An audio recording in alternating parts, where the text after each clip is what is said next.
Good morning YouTube, I'm back again with another vape review. Now today I'm going to be reviewing the Aegis Legend by Geek Vape. Now this has been out quite some time, but it's still a very popular mod, and to be fair, I quite like it. I bought this again second hand. I buy a lot of mine second hand. This is the blue one with the leather padded bit. Fits really well in my big hands. Fire buttons in a really nice place. We've got a USB port on the top here under that little rubber flap, and that's so you can update the firmware. I believe you can charge it through that as well, but as you can see, I always charge my mods out of batteries in a charger. It's the safest and best way if you love your mod and you want to prolong its life.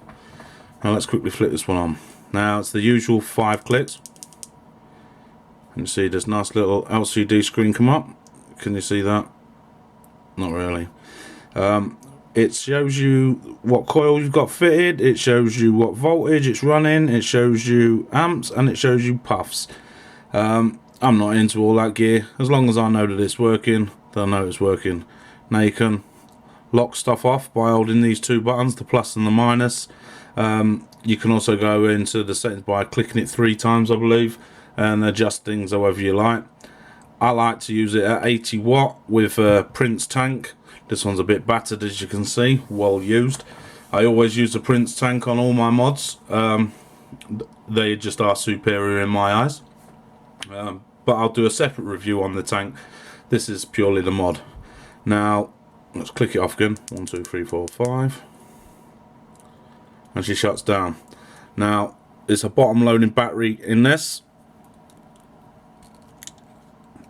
You see it takes 2 18650s, and there's been a lot of things online about they're not very good for an all-day vape because apparently the power doesn't last very long.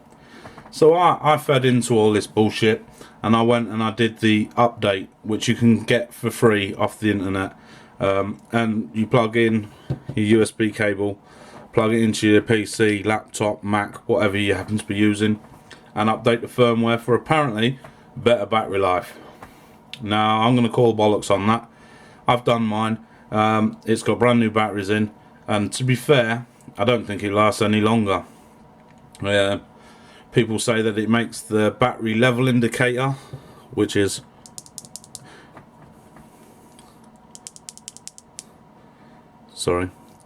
which is shown here by the 2 batteries. It says it makes it more accurate, and yeah, like I say, I call cobblers on that.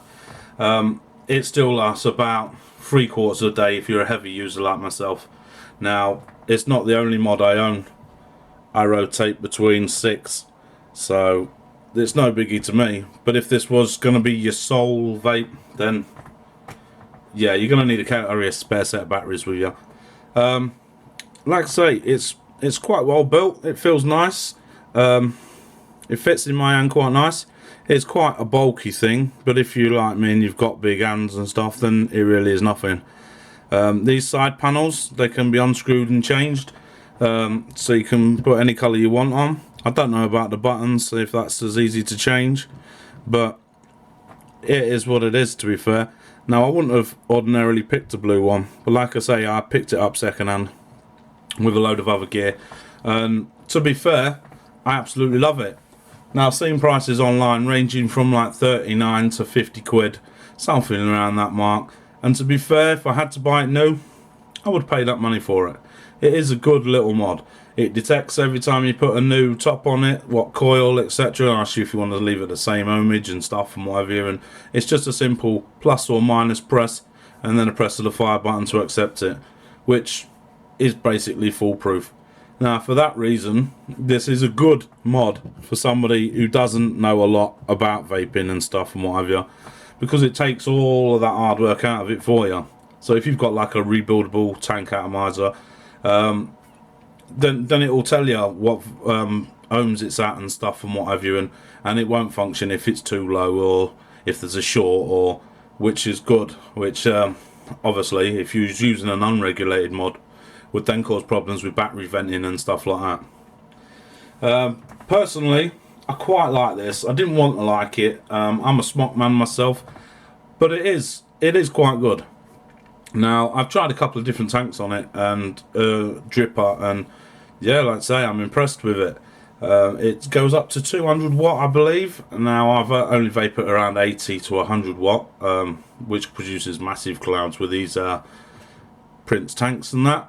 And yeah, like I say, it lasts about 3/4 a day of hardcore usage. And that's even with the version 1.2 or whatever it's called, software on it, firmware, sorry. But all in all, it's well made. It's quite chunky. I wouldn't say it's overly heavy. It fits quite well in your hand. I mean, it could be a little rounder on the corners to help you, but I mean, if you've got big hands like me, then this ain't an issue. And they do also have also brought out a mini version, so obviously if you've got smaller hands, then that'll be better for you. I myself personally give this mod a 7 out of 10. Now the 7 out of 10 is basically due to the battery power on it, how long it lasts, because it don't last very well. These batteries you see I've got charging here came out of that this morning, and I've only been using it a little bit last night and most of this morning. Bear in mind I've been up since 2 o'clock this morning, but it feels nice in the hand. It feels well built. It's apparently shock resistant. I don't know how true that is, and I don't fancy throwing it on the floor to find out. But if you want a nice, reasonably priced mod with all the features and a decent wattage, then I suggest you buy it. Like I say, a 7 out of 10 for me, just for the simple fact the corners could do with being curved better, and it could do with slightly better battery life. Let's give you one more quick blast around it before we end this review. Lovely stitching there. Lovely bit of kit, if I'm honest. But like I say, I'm not a blue fan either. If you like the video, I want to give you a thumbs up, consider subscribing. I'm going to do more vape reviews. I'm going to do some builds and stuff. I'm going to do a review on the Smock tank. I'm also going to do some RDA builds, etc. and what have you. So there's going to be plenty more content to come. And I buy new vapes nearly every single week, so there's going to be more coming up. We also do other videos on here. We do explores, how-tos, etc. So there really is something for everyone on my channel. So if you like the video, please give it a subscribe. Please give it a thumbs up. I'd really appreciate it. Until next time, cheers.